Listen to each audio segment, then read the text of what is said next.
और अब बात कर लेते हैं हरियाणा की। तो कई दिन से लगातार बारिश हो रही थी, इसकी वजह से आपको बता दें कि हालात ऐसे हो गए, अंबाला में खासतौर पर बात की जाए कि यहां पर कई जगहों तो बाढ़ जैसे हालात देखने को मिले। मुख्यमंत्री मनोहर लाल की अगर बात की जाए, वो लगातार इन पर नजर बनाए हुए हैं और बैठक भी उनकी तरफ से की गई है। इस बीच उन्होंने गृह मंत्री अनिल विज और तमाम अधिकारियों के साथ अंबाला पहुंचकर बैठक की और जो जल भराव है या फिर बाढ़ जैसे हालात हैं, उन पर ताजा हालात क्या हैं उसकी जानकारी ली।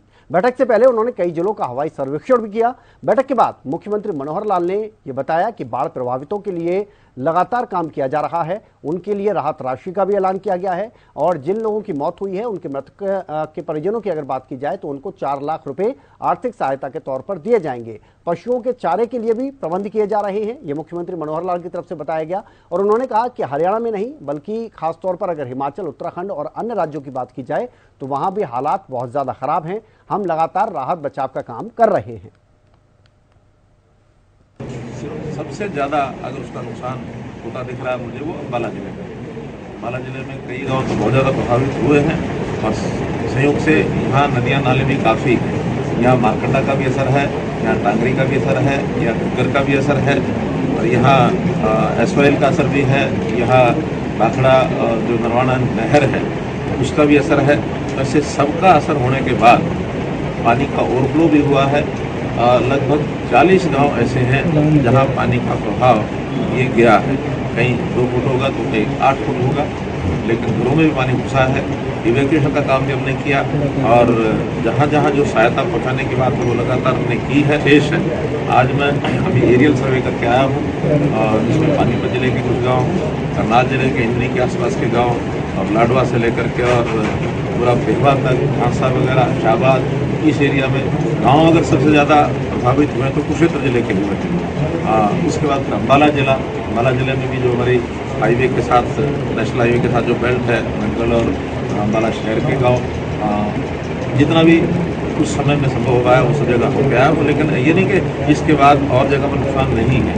नुकसान यमुना जिले में भी हुआ कुछ जगह, कैथल और कैथल जिले में भी कुछ नुकसान है, पंचकुला का भी। जहाँ तक राहत का विषय है तो जो लाइफ लॉस हुआ है अभी तक 10 के लगभग ही हमको जानकारियाँ मिली है, लेकिन ये बढ़ भी सकती है क्योंकि अभी सब जगह की जानकारी नहीं मिली है। 2 लोग तो ऐसे जो अभी उनको कह नहीं सकते कि क्या उनकी स्थिति है क्योंकि वो लापता है। एक के बारे में पता लगा कि वो घर के अंदर उसको एक प्रकार से गिर गया और वो आदमी मिला नहीं है, तो वो सारी जानकारियाँ मिलेंगी।